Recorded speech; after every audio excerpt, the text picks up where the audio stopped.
أعوذ بالله من الشيطان الرجيم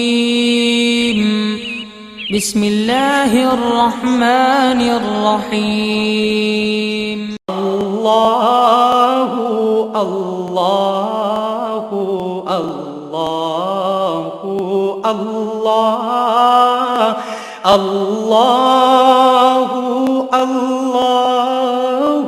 الله الله الله الله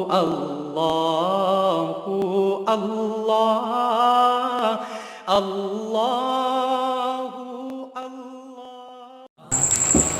नहमदु व नसल्ली अला रसूलिहिल करीम अम्मा बाद फ़ौज़ु बिल्लाहि मिनश शैतानिर रजीम बिस्मिल्लाहिर रहमानिर रहीम व मा खलक़तुल जिन्ना वल इंसा इल्ला लियअबुदून सदक़ल्लाहु मौलाना अज़ीम व सदक़ रसूलुहुन नबीयुल करीम। अल्लाह सोने दी बेहद हम्द व सना अल्लाह दे प्यारे हबीब ते बेशुमार दुरूद व सलाम तो बाद काबिल इज़्ज़त एहतराम मोअज़्ज़ज़ सामीन अर्ज़ है कि रब सोने फरमाया कि मैं नहीं पैदा किया जिन्ना और इंसानां नूं मगर सिर्फ अपनी इबादत वास्ते। हज़रत मुफस्सिर कुरान हज़रत अब्दुल्ला इब्न अब्बास रज़ी अल्लाह ताला अन्हु फरमाते हैं कि इल्ला लियअबुदून दा माना है ई ले यारिफून, यानी सिर्फ अपनी पहचान वास्ते, मार्फत वास्ते, इरफान वास्ते। यानी रब सोना फरमाता कि मैं जिन्ना इंसानों पैदा ही इस वास्ते किया कि मैनू पहचानना, क्योंकि जब तक कोई शख्स इंसान नू पहचानदा नहीं तो वह कलबी ताल्लुक अपने अल्लाह नाल जुड़ नहीं सकता सही तरह जिवें जुड़न का हक है। जब तक इंसान के कल्ब का ताल्लुक अल्लाह नाल ना जुड़े तो इंसान कदे भी ईमान का हक अदा नहीं कर सकता। इंसान का ईमान मजबूत नहीं हो सकता। नूरे इरफान ही है जिहड़ा ये ईमान नू मजबूत करता है और नूरे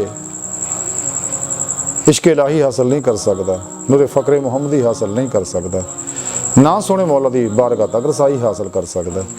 इस वास्ते ये नूरे इलाही का हसूल जिहड़ा इंतहाई ज़रूरी है और अल्लाह रब्बुल इज़्ज़त दा इरफान हर मुसलमान ते फ़र्ज़ है।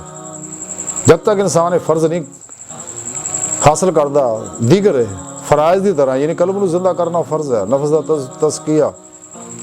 तज़किया करना फ़र्ज़ है, कल्ब दा तस्फिया फ़र्ज़ है और दवाम ज़िक्र हुज़ूर फ़र्ज़ है, हलाल फ़र्ज़ है।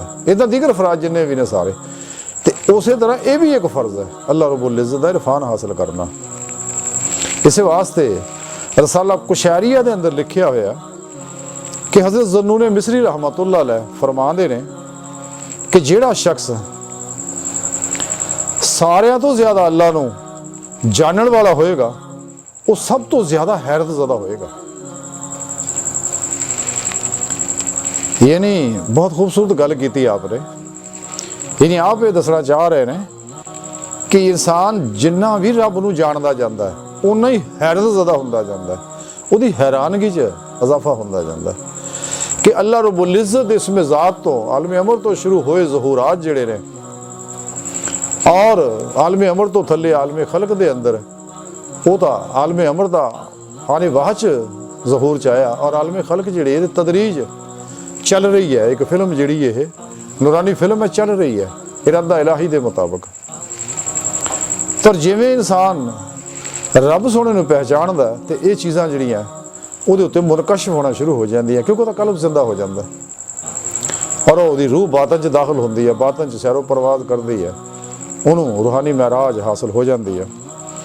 तो जिवें जिवें बातनी दुनिया के सारे निज़ाम देखदा और कायनात के अंदर हज़ार किस्म की मखलूकात जिहड़ी है उन्होंने अंदर जो प्रोग्राम है, जिवें अज दा जदीद साइंसदान जिहड़ा हैरान है कि कायनात की हर शै जिहड़ी है वो एटमां दी बनी है और वो एटम हर एक दे वखरे वखरे ने, हर चीज़ दे एक दूसरे तो मुतजाद ने और ये सारे एटम जिहड़े है ये इलैक्ट्रॉन प्रोटॉन न्यूट्रॉन दे बने हुए ने और ये सारिया चीज़ां लहरां दी और ये सारिया लहरां जिहड़ियां गैर मरई लतीफ ये किसी चीज़ का अक्स है और साइंसदान ये सारे मामले हैरान है। और उस तो इलावा जो बातन के अंदर इंसान दाखिल होता तो उत्थे भी इसकी हैरानगी वधदी जाती है। जिवें इंसान ਸੱਤਾਂ ਅਸਮਾਨਾਂ ਤੇ ਅਰਸ਼ ਆਜ਼ਮ ਦੇ ਉਸ ਤੋਂ ਅੱਗੇ ਗੁਜ਼ਰ ਜਾਂਦਾ ਹੈ, ਆਲਮ ਅਮਰ ਦੇ ਵਿੱਚ ਜਾਂਦਾ ਹੈ, ਵਹਦੀਅਤ ਦੇ ਅੰਦਰ ਜਿੱਥੇ ਤਫਸੀਲ ਹੈ, ਵਹਦਤ ਦੇ ਅੰਦਰ ਜਿੱਥੇ ਜਮਾਲ ਹੈ, ਔਰ ਉਸ ਤੋਂ ਅੱਗੇ ਜਿੱਥੋਂ ਜ਼ਹੂਰਾਤ ਨੇ ਸਾਰੇ, ਔਰ ਇਸਮਾਏ ਇਲਾਹੀ ਦੇ ਨੂਰਾਨੀ ਮੁਮਲਕਤਾਂ ਨੇ ਸਾਰੀਆਂ। ਤੇ ਇਨਸਾਨ ਇਸ ਸਾਰੇ ਮਾਮਲੇ 'ਚ ਹੈਰਾਨ ਹੁੰਦਾ ਹੈ, ਅਰਸ਼ ਆਜ਼ਮ ਅੱਗੇ ਲੰਘਦਾ ਜਦੋਂ ਦੇਖਦਾ ਸਾਰੇ ਮਾਮਲੇ। ਵਲਾਇਤ ਔਲੀਆ ਦੀ ਸੈਰ ਕਰਦਾ ਹੈ, ਵਲਾਇਤ ਅੰਬੀਆ ਦੀ, ਵਲਾਇਤ ਮਲਾਇਕਾ ਦੀ, ਔਰ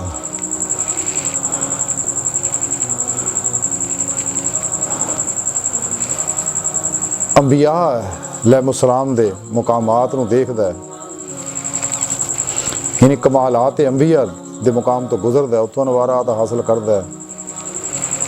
ਫਿਰ ਕਮਾਲਾਤ ਰਸਾਲਤ ਗੁਜ਼ਰਦਾ ਹੈ, ਰਸੂਲਾਂ ਦੇ ਮੁਕਾਮਾਤ ਹੈ ਜਿਹੜੇ, ਉਹਨਾਂ ਤੋਂ ਅਨਵਾਰਾਤ ਅਖਜ਼ ਕਰਦਾ ਹੈ। ਫਿਰ ਕਮਾਲਾਤ ਉਲੁਲ ਅਜ਼ਮ ਜਿਹੜੇ ਰਸੂਲ ਨੇ ਉਹਨਾਂ ਦੇ ਕਮਾਲਾਤ ਤੋਂ ਗੁਜ਼ਰਦਾ ਹੈ। ਅੱਗੇ ਫਿਰ ਹਕੀਕਤ ਇਬਰਾਹੀਮੀ ਦੇ ਅਨਵਾਰਾਤ ਦੀਆਂ ਵਲਾਇਤਾਂ ਤੋਂ ਗੁਜ਼ਰਦਾ ਹੈ, ਹਕੀਕਤ ਮੂਸਵੀ ਦੀਆਂ ਵਲਾਇਤਾਂ ਤੋਂ ਗੁਜ਼ਰਦਾ ਹੈ, ਹਕੀਕਤ ਮੁਹੰਮਦੀਆ ਦੀ ਵਲਾਇਤਾਂ ਤੋਂ ਗੁਜ਼ਰਦਾ ਹੈ ਸੱਲੱਲਾਹੁ ਅਲੈहि ਵਸੱਲਮ, ਔਰ ਹਕੀਕਤ ਆਮਦੀਆ ਸੱਲੱਲਾਹੁ ਅਲੈहि ਵਸੱਲਮ ਦੇ ਮੁਕਾਮਾਤ ਤੋਂ ਗੁਜ਼ਰਦਾ ਹੈ ਅਖਜ਼ ਫੈਜ਼ ਕਰਦਾ ਹੋਇਆ। ਔਰ ਉਸ ਤੋਂ ਬਾਅਦ ਹਕੀਕਤ ਕਾਬਾ ਦੇ ਅਨਵਾਰਾਤ ਤੋਂ ਗੁਜ਼ਰਦਾ ਹੈ, ਫਿਰ ਹਕੀਕਤ ਸਲਾਵਾਤ ਦੇ ਅਨਵਾਰਾਤ तो गुजरता है, जज़ब करता है ना, हकीकत कुरान दे, हकीकत कुरान तो हकीकत सलावात, और ये आखिरी मुकाम है जितों अगे इंसान जा नहीं सकता, ये रूह उस तो अगे नहीं जा सकती। और ये साड़ी इंसान की रूह जी है परवाज है, ये इत्थे तक है, हर रूह इत्थे आके ठहरदी अगे नहीं जा सकती, क्योंकि अगे मुकाम जिहड़े आ वो हुबे सरफा का मुकाम है और ज़ाते ला ताय्युन दा मुकाम है।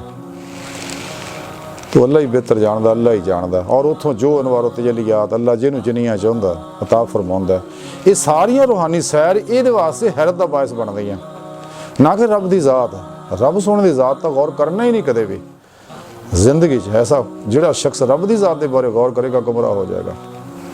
बुजुर्गों मना किया, अल्लाह रसूल ने सानू मना किया कि रब की ज़ात च गौर नहीं करना, कदे फिक्र नहीं करना, अल्लाह रब्बुल इज़्ज़त दी सिफात दे अंदर फिक्र करना है। बहरहाल कि असल चीज़ है रब सोने पहचानना, जो रब नूं पहचानेगा तो सारे इंसान नूं कमालात फ्यूजात बरकात ये हासिल होणगियां।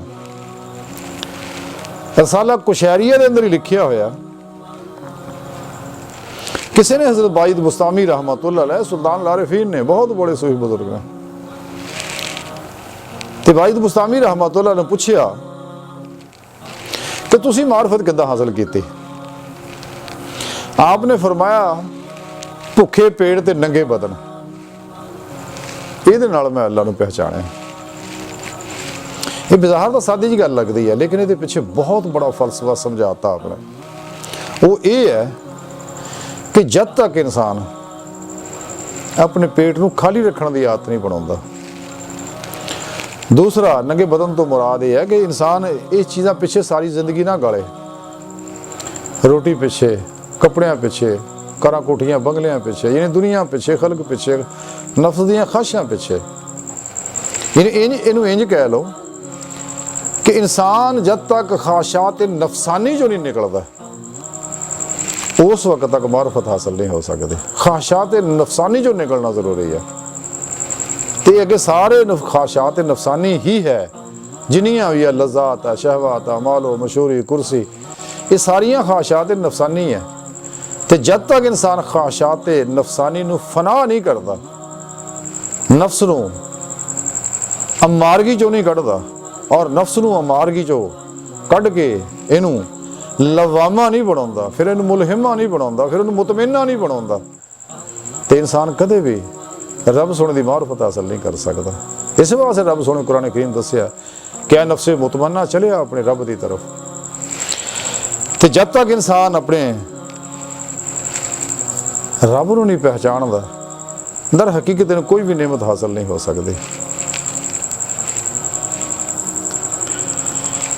तो जिहड़ा शख्स खुदा फरामोश है, खुदा सोने नूं भुल जाता है, ਉਹਦਾ ਇਰਫਾਨ ਹਾਸਲ ਨਹੀਂ ਕਰਦਾ, ਉਹਦੇ ਨਾਲ ਦਾ ਦੁਨੀਆ ਤੋਂ ਵੱਡਾ ਜ਼ਾਲਮ ਕੋਈ ਨਹੀਂ ਹੈ। ਇਹ ਜ਼ੁਲਮ ਅਜ਼ੀਮ ਹੈ ਰੱਬ ਨੂੰ ਨਾ ਪਹਿਚਾਨਣਾ, ਤੇ ਔਰ ਉਹਦੇ ਨਤਾਇਜ ਭੁਗਤਦਾ ਇਸ ਦੁਨੀਆ ਵਿੱਚ ਵੀ, ਕਬਰ ਵਿੱਚ ਵੀ, ਆਖਰਤ ਵਿੱਚ ਵੀ। ਤੇ ਜਦੋਂ ਇਨਸਾਨ ਅੱਲਾ ਨੂੰ ਪਹਿਚਾਨ ਲੈਂਦਾ ਹੈ, ਉਹਨੂੰ ਅੱਲਾ ਰब्बुल इज़्ज़त ਦੀ ਸੋਹਬਤ, ਮਾਈਅਤ ਮੁਯੱਸਰ ਆ ਜਾਂਦੀ ਹੈ, ਹੁਬੇ ਮੌਲਾ ਉਹਦੇ ਅੰਦਰ ਤਰੱਕੀ ਕਰ ਜਾਂਦੀ ਹੈ। ਹਰ ਲਮਹਾ ਅੱਲਾ ਰब्बुल इज़्ज़त ਦੇ ਸੋਹਬਤ 'ਚ ਰਹਿੰਦਾ ਹੈ, ਅੱਲਾ ਰब्बुल इज़्ज़त ਦੀ ਮੁਹੱਬਤ ਨਾਲ ਸਰਸ਼ਾਰ ਰਹਿੰਦਾ ਹੈ। ਫਿਰ ਇਬਾਦਤ ਦੀ ਉਹ ਲਜ਼ਤ ਨੂੰ ਹਾਸਲ ਹੁੰਦੀ ਹੈ ਜਿਹੜੀ ਹੋਣੀ ਚਾਹੀਦੀ ਹੈ। ਕੁਰਾਨ ਸੁਨਨਤ ਦੀ ਰੂਹ ਦੇ ਮੁਤਾਬਕ ਉੱਤੇ ਅਮਲ ਇਹਨੂੰ ਨਸੀਬ ਹੁੰਦਾ ਹੈ। ਇਹ ਤਾਂ ਹੀ ਹੋਊ ਉਸਦੇ ਫਤਹ ਪਾ ਲਈ, ਉਹ ਦੁਨੀਆ ਦਾ ਸਭ ਤੋਂ ਬੜਾ ਰੁਸਤਮ ਹੈ। और इंशाअल्लाह फिर जिंदगी के हर मैदान जो कामयाब वो कामरान होएगा।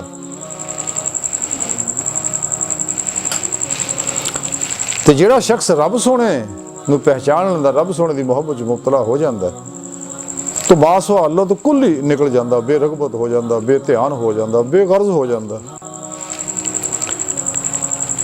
और जिहड़ा रब सोने नूं नहीं पहचानदा, वो शैतान दा नफ्स दा बेली बन जाता। नफ्स शैतान जिहड़ा इहनूं दुनिया की मुहब्बत च मुबतला करदा, दुनिया के पिछे दौड़ा दिंदे ने। हालांकि रब सोने का हुक्म यह फरमाया सी फफिरू इल्लाह, दौड़ो अल्लाह तरफ, ताकि तुसीं नूर ज़ुल्म दे 70,000 पर्दे जिहड़े अल्लाह और बंदे दरमियान तय करके रब दी बारगाह तक रसाई हासिल करो। लेकिन चूंकि रब नूं ना पहचानिया, इस वास्ते इहनूं फिर इह सज़ा मिली। लेकिन जिहड़े जिन्ने गुमराह लोग है, जिवें ये शैतानी बातल कुव्वतां ने, इन्हां ने इंसानियत नूं गुमराह करने वास्ते और बिलखसूस मुस्लिम उम्मा नूं गुमराह करने वास्ते, कुरान सुन्नत तो हटाउण वास्ते और सही अकीदा जिंदा दिल मुत्तकी उलमाए हक तो हटाउण वास्ते और सच्चे बाशरा अल्लाह वालियां को हटाउण वास्ते इन्हां ने कुरानों अहदीस दियां अजीबो गरीब माने बयान किए, उहदे महाफीम और मतलब भी बदलते गुमराह करने वास्ते। और साढ़े अंदर ही गैर शरा नाम नहाद टोल टमाकियां नाच गाणियां दे विच मुबतला सूफीइज़म के नाम ना, और बहुत प्रमोट हो रहा, बहुत फरोग दे रहे हैं। पाकिस्तान में भी तनजीमां बनियां जिन्होंने पिछों फंडिंग होंदी है, दजाली कुव्वत इन्होंने पैसा दे रही थे और प्रोग्राम फैला रहे हैं। तो नफ्स परस जिन्हें भी ये जाली बाबे ने लिबासे खिजर के अंदर, जिमें इकबाल फरमाते लिबासे खिजर में हज़ारों राहज़न भी फिरते हैं। अगर दुनिया में जीना है तो कुछ पहचान पैदा कर।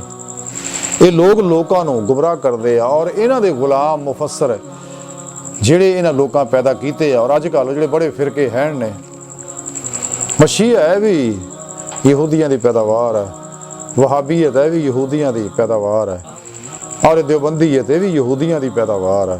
ये मिर्ज़े कादियाने नूं पैदा करने वाले भी यही लोग हैं। डॉक्टर इलामा इकबाल भी दस गए थे भी दरअसल देवबंदीयत तो वहाबीयत जिहड़ी है, देवबंदीयत और कादियानियत जिहड़ी है वहाबीयत दी दो शाखा ने, और हकीकत भी यही है।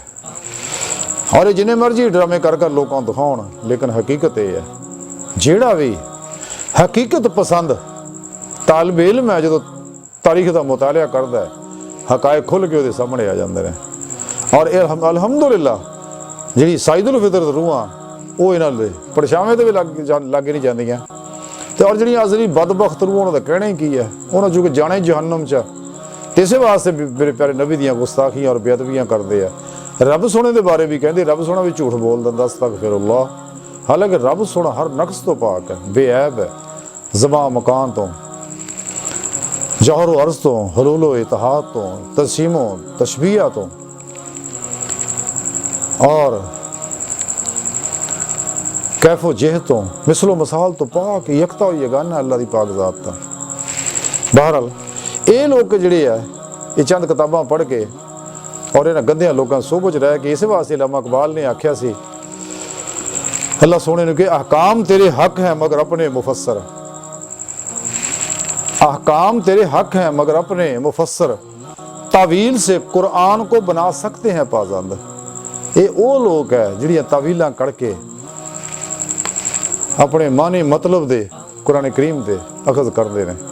कुरान हकीम का बदल नहीं सकते, इसलिए कि रब सोने कुरान हकीम का जुम्मा चुक्या। करीब दियां ज़मानियां विच इस्लाम दुश्मन कुव्वतां ने बड़ी कोशिश की ਕਿ ਕਿਸੇ ਤਰ੍ਹਾਂ ਦੁਨੀਆ ਜਹਾਨ ਦੇ ਕੁਰਾਨ ਇਕੱਠੇ ਕਰਕੇ ਮੁਸਤਸ਼ਰਿਕ ਲੋਕਾਂ ਨੇ ਕਿ ਇਹਨਾਂ ਵਿੱਚ ਕੋਈ ਤਬਦੀਲੀ ਲਿਆਓ, ਲੇਕਿਨ ਤਬਦੀਲੀ ਲੱਭੀ ਨਹੀਂ, ਨਾ ਉਹਦੇ ਵਿੱਚ ਸ਼ਾਮਲ ਕਰ ਸਕੇ। ਬਲਕਿ ਕਈ ਮੁਸਤਸ਼ਰਿਕ ਇਹ ਕੰਮ ਕਰਦੇ ਕਰਦੇ ਹੀ ਮੁਸਲਮਾਨ ਹੋ ਗਏ, ਕਲਮਾ ਪੜ੍ਹ ਲਿਆ ਵੀ ਨਹੀਂ ਇਹ ਸੱਚ ਹੈ। ਦੁਨੀਆ ਦੀ ਵਾਹਦ ਇਹ ਕਿਤਾਬ ਇੱਕ ਐਸੀ ਹੈ ਜਿਹੜੀ ਆਪਣੀ ਅਸਲ ਹਾਲਤ 'ਚ ਮੌਜੂਦ ਹੈ। ਬਾਕੀ ਕੋਈ ਵੀ ਆਸਮਾਨੀ ਕਿਤਾਬ ਜਿਹੜੀ ਆ ਤੌਰਾਤ ਹੈ, ਜ਼ਬੂਰ ਹੈ, ਇੰਜੀਲ ਹੈ, ਦੀਗਰ ਸਾਹਿਫ ਹੈ, ਉਹ ਆਪਣੀ ਅਸਲੀ ਹਾਲਤ 'ਚ ਅੱਜ ਮੌਜੂਦ ਨਹੀਂ। ਦੂਸਰੇ ਚੁੱਕੇ ਮਨਸੂਖ ਹੋ ਚੁੱਕੇ ਨੇ, ਤੇ ਜਦੋਂ ਮਨਸੂਖ ਹੋ ਗਏ ਤੇ ਉਹਨਾਂ ਦੇ ਨੂਰ ਜਿਹੜੇ ਰੁਕ ਗਏ ਨੇ, ਅਲਫਾਜ਼ ਹੀ ਅਲਫਾਜ਼ ਰਹਿ ਗਏ ਨੇ। ਲੇਕਿਨ ਕੁਰਾਨ ਕਰੀਮ ਦਾ ਨੂਰੀ ਰਾਬਤਾ ਜਿਹੜਾ ਉਹ ਰੱਬ ਦੀ ਜ਼ਾਤ ਨਾਲ ਮੌਜੂਦ ਹੈ ਅੱਜ ਵੀ। ਵਾਹਦ ਦੁਨੀਆ ਦੀ ਕਿਤਾਬ ਇਹ ਹੈ, ਔਰ ਇਹੀ ਉਹ ਮੁਕੰਮਲ ਨਿਜ਼ਾਮ ਹਯਾਤ ਹੈ ਜਿਹੜਾ ਸ਼ੈਤਾਨੀ ਕੁਵਤਾਂ ਨੂੰ ਚੁਭਦਾ ਹੈ। ਉਦੋਂ ਦਾ ਕੁਝ ਕਰ ਨਹੀਂ ਸਕਦੇ ਤੇ ਉਹਨਾਂ ਵਿੱਚ ਸਾਡੇ ਅੰਦਰ ਹੀ ਮੁਨਾਫਿਕ ਲੱਭੇ ਨੇ ਔਰ ਫਿਰਕੇ ਬਣਾਏ ਇਹਨਾਂ 72 ਜਹਨਮੀ ਫਿਰਕੇ ਵਾਲਿਆਂ ਨੇ। ਫਿਰ ਰੰਗ ਬਰੰਗੇ ਪ੍ਰੋਗਰਾਮ ਜਿਹੜੇ ਆ ਕੁਰਾਨ ਦੇ ਮਾਨੀ ਮੁਹਾਫੀਮ ਆਪਣੇ ਮਤਲਬ ਦੇ ਮੁਤਾਬਕ ਇਹਨਾਂ ਕਾਫਰਾਂ ਨੂੰ ਰਾਜ਼ੀ ਕਰਨ ਦੇ ਮੁਤਾਬਕ ਘੜੇ ਕਿ ਤਾਂ ਕਿ ਮੁਸਲਮ ਉਮਾ ਨੂੰ ਗੁੰਮਰਾਹ ਕੀਤਾ ਜਾਵੇ। ਲੇਕਿਨ ਅਲਹਮਦੁਲਿਲਾ ਹਰ ਦੌਰ 'ਚ ਜਿਵੇਂ ਫਿਤਨਾ ਪਾਕਿਸਤਾਨ 'ਚ ਇੰਡੀਆ ਸ਼ੁਰੂ ਹੋਇਆ ਸੀਗਾ, ਉਸੇ ਵਕਤ ਅੱਲਾਹ ਰਬੁਲ ਇੱਜ਼ਤ ਨੇ ਇਕਬਾਲ ਨੂੰ ਖੜਾ ਕਰਤਾ ਔਰ ਇਕਬਾਲ ਨੇ ਫਿਰ ਇਹਨਾਂ ਦੇ ਬਖੀਏ ਉਧੇੜਤੇ। ਫਿਰ ਇੱਕ ਮਰਦ ਮੁਜਾਹਿਦ ਇਮਾਮ ਅਮਰ ਰਜ਼ਾ ਖਾਨ ਸਾਹਿਬ ਬਰੇਲਵੀ ਰਹਿਮਤੁल्लाह अलैह ਨੂੰ ਖੜਾ ਕਰਤਾ ਤੇ ਜਿਹਨੇ ਇਹਨਾਂ ਬਾਤਲ ਫਿਰਕਿਆਂ ਦੀਆਂ ਜੜ੍ਹਾਂ ਹਲਾਤੀਆਂ ਫੜ ਕੇ।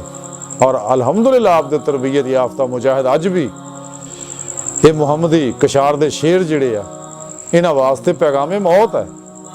ਬਹਰਹਾਲ ਇਹ ਸਾਰੀਆਂ ਕੈਫੀਅਤਾਂ ਜਿਹੜੀਆਂ ਮਸਬਤ ਰਵੱਈਏ ਜਿਹੜੇ ਆ, ਮਸਬਤ ਸੋਚਾਂ ਜਿਹੜੀਆਂ, ਇਹ ਤਾਂ ਹੀ ਹਾਸਲ ਹੋ ਸਕਦੀਆਂ ਅਗਰ ਅਸੀਂ ਕੁਰਾਨ ਸੁਨਨਤ ਤੇ ਸਹੀ ਤਰ੍ਹਾਂ ਅਮਲ ਕਰਾਂਗੇ, ਇਜਮਾਏ ਅਹਲੇ ਸੁਨਨਤ ਦੇ ਨਾਲ ਰਵਾਂਗੇ, ਸੱਚੇ ਅੱਲਾਹ ਵਾਲਿਆਂ ਨਾਲ ਕਲਬਨ ਵਾਬਸਤਾ ਰਵਾਂਗੇ ਔਰ ਆਪਣੇ ਕਲਬ ਨੂੰ ਨਬੀ ਪਾਕ ਸੱਲੱਲਾਹੁ ਅਲੈहि ਵਸੱਲਮ ਨਾਲ ਜੋੜਾਂਗੇ ਪੀਰੋ ਪੇਸ਼ਵਾ ਦੇ ਜ਼ਰੀਏ।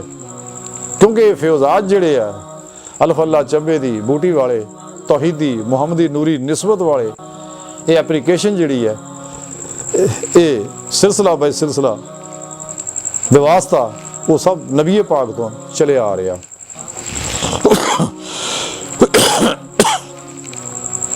ਔਰ ਇਹਨਾਂ ਅੰਦਰ ਐਸੀ ਫਿਰ ਜਿਹਾਦੀ ਸਪਿਰਿਟ ਪੈਦਾ ਹੋ ਜਾਂਦੀ ਹੈ, ਐਸਾ ਜਜ਼ਬਾ ਪੈਦਾ ਹੋ ਜਾਂਦਾ, ਐਸਾ ਲਾਫਾਨੀ ਜਨੂਨ ਇਹਨਾਂ ਨੂੰ ਹਾਸਲ ਹੁੰਦਾ ਹੈ ਕਿ ਸ਼ੈਤਾਨ ਜਿਹੜਾ ਫਿਰ ਇਹਨਾਂ ਦੇ ਸਾਏ ਤੋਂ ਵੀ ਡਰਦਾ ਹੈ। ਜਿਵੇਂ ਇੱਕ ਅੱਲਾ ਵਾਲਾ ਇੱਕ ਤੁਰਿਆ ਜਾਵੇ, ਉਹ ਦੇਖਿਆ ਇੱਕ ਬੰਦੇ ਨੇ ਕਿ ਸ਼ੈਤਾਨ ਖਲੋਤਾ ਹੈ ਤੇ ਔਰ ਉਹ ਸ਼ੈਤਾਨ ਜਿਹੜਾ ਭੜਕ ਦੇ ਕੇ ਜ਼ਮੀਨ ਤੇ ਗਿਰ ਗਿਆ। ਉਹਨੇ ਪੁੱਛਿਆ ਤੈਨੂੰ ਬਾਬਾ ਜੀ ਕੀ ਹੋਇਆ, ਤੂੰ ਭੁੜਕ ਕੇ ਗਿਰ ਗਿਆ? ਕਹਿੰਦਾ ਬਾਬਾ ਵਜ਼ੂ ਕਰਨ ਦੇ ਉਹਨੇ ਖੰਗੂਰਾ ਮਾਰਿਆ, ਉਹਦੇ ਖੰਗੂਰੇ ਨਾਲ ਹੀ ਫਟਕ ਕੇ ਥੱਲੇ ਜਾ ਪਿਆ। ਨਹੀਂ ਅੱਲਾ ਵਾਲੇ ਦਾ ਖੰਗੂਰਿਆਂ ਵਿੱਚ ਵੀ ਇੰਨੀ ਤਾਕਤ ਪੈਦਾ ਹੋ ਜਾਂਦੀ ਆ। ਇਸ ਵਾਸਤੇ ਸ਼ੈਤਾਨ ਜਿਹੜਾ ਇਹਨਾਂ ਦੇ ਸਾਏ ਤੋਂ ਹੀ ਬਚਦਾ ਹੈ। ਕਿਉਂ ਕਿ ਕੁਰਾਨ ਜਿਹੜਾ ਇਹ ਬਹੁਤ ਬੜੀ ਜ਼ਬਰਦਸਤ ਕੁਵਤ ਹੈ, ਪੈगाम मौत है शैतान वास्ते, शैतानी अफलातूनी कुवतां वास्ते, इस्लाम दुश्मन कुवतां वास्ते। इसे वास्ते इन्हू मिटाउण दी पूरी पूरी कोशिश कर रहे हैं, लेकिन मिटदा नहीं, मिटना भी नहीं। ये लोग तो विक सकते, लेकिन सच्चा मोमन ना बातलों को बातल को डरदा है, ना विकदा है, ना झुकदा है उहदे अगे। इसलिए कि एक रब नूं सजदा करदा, रब दे अगे झुक गया, हुण किसे अगे नहीं झुकना। सजदा अल्लाह तो इलावा किसे नूं नहीं है। इकबाल तां ही ये गल कही सी, वो एक सजदा जिसे तू ग्रां समझता है, हजार सजदों से देता आदमी को निजात। तू दिलों सजदा करके तो देख रब दे अगे, ते तैनूं दर दर झुकण दी लोड़ नहीं रहेगी। बहरहाल इन्हां दे चूंकि अंदरों हुरकी कैफियत पैदा हो जाती है, इन्हां दा खून इन्ना गर्म हो जाता है। इकबाल फरमाते हैं कि गरमाओ गुलामों का लहू सोज़े यकीन से, गरमाओ गुलामों का लहू सोज़े यकीन से, पुंछ के कम माया को शाही से लड़ा दो। इन्हां कीड़ियां दे अंदर ओह इन्नी कुवत पैदा कर दो। लेकिन कुवत किद्दां होनी है? ये कुरान करीम ना होनी है। जदों कुरान करीम के अनवार ये अंदर आउणगे, फिर ये अंदर कुवत पैदा हो जाऊ। फिर इनू इरादे की कुवत भी जबरदस्त नसीब हो, इतमाद की कुवत भी जबरदस्त नसीब होएगी, इर्तिकाज की कुवत भी जबरदस्त, तवज्जो की कुवत भी जबरदस्त हासिल होगी इनू। और इस तरह दीगर बेशुमार बातनी कुवतां जिहड़ियां इंसान नूं मिलणगीਆਂ ਜਿਹਦੇ ਉੱਤੇ इंसान अपने नफस से फतह भी पाएगा और कायनात ते भी फतह पाएगा, कायनात नूं भी तस्खीर करेगा और इहदे तखलीकी सलाहियतां बेदार हो जाणगीਆਂ और तखलीक दे ऐसे ऐसे मंजर कशियां करेगा, ऐसे ऐसे अजहार करेगा कि शैतानी कुवतां जिहड़ियां हैरान और परेशान हो जाणगीਆਂ। लेकिन एक कुवतां तां ही हासिल होणीਆਂ कि ਜਦੋਂ ਅਸੀਂ ਆਪਣੇ ਸੋਹਣੇ ਰੱਬ ਨੂੰ ਪਹਿਚਾਣਾਂਗੇ, ਨੂਰੇ ਫਕਰੇ ਮੁਹੰਮਦੀ ਹਾसिल ਕਰਾਂਗੇ, ਫਿਰ ਸਾਡੇ ਅੰਦਰ ਇਸ਼ਕ ਦਾ ਜੌਹਰ ਜਿਹੜਾ ਫਿਰ ਤਰੱਕੀ ਕਰੇਗਾ। ਵਲਜ਼ੀਨਾ ਆਮਨੂ ਅਸ਼ੱਦੁ ਹੁੱਬਨ ਲਿल्लाह। ਤੇ ਜਿਵੇਂ ਇਕਬਾਲ ਫਰਮਾਉਂਦੇ ਆ, दानशो दीनो इल्मो फन, दानशो दीनो इल्मो फन, बंदगी हवस तमाम, इश्क गिरा कुशा का फैज नहीं है आम अभी। ये जो कुछ है कहता इल्म है, दानश्वरियां ने जिन्नियां भी, और यह जिहड़ा दीन है इन्हां दा 72 92 फिरके वाला, और इन्हां दी बंदगियां ने जिन्ने फनून ने, ये कहना सब हवस है ते दुनिया वास्ते कर रहे हैं, इखलास ना दी कोई शै नहीं। इसलिए कि हले इन्हां नूं इश्क दा रंग नहीं चढ़िया, नूरे इश्क इलाही इन्हां दा सराद नहीं कीता होया, इन्हां दे कल्ब दा ध्यान अपने रब दी तरफ नहीं है। अगर एक कैफियत हुंदियां इन्हां अंदर ते फिर कदे भी इह जिहियां शैतानियां ना करदे, अपने रब सच्चे दे बंदे बनदे। बहरहाल अज दी सारी गुफ्तगू दा खुलासा यह है कि सानू चाहिए अपने सोने मौला दे इस हुक्म नूं मन्नीए और सोने रब नूं पहचानीए, और वो पहचान जिहड़ी इल्मी इस्तदलाली पहचान होनी, वो कुरान सुन्नत के जरिए होनी है। कशफी मुशाहदाती जिहड़ी आ वो अल्लाह वालियां को इल्म सीखना, रियाजत व मुजाहिदा और मुराकबात करके, दवाम जिक्र हुजूर दी नेमत करके, कुरान सुन्नत ते अमल करके, बिदआत तो बच के, अजीमत दी जिंदगी गुजार के, ते इन्हां सब तो अलग हो के किसी नुकरे लग के, किसी हुजरे किसी महजिद के अंदर अपने रब की सोबत तो माईयत के अंदर रह के रब की तरफ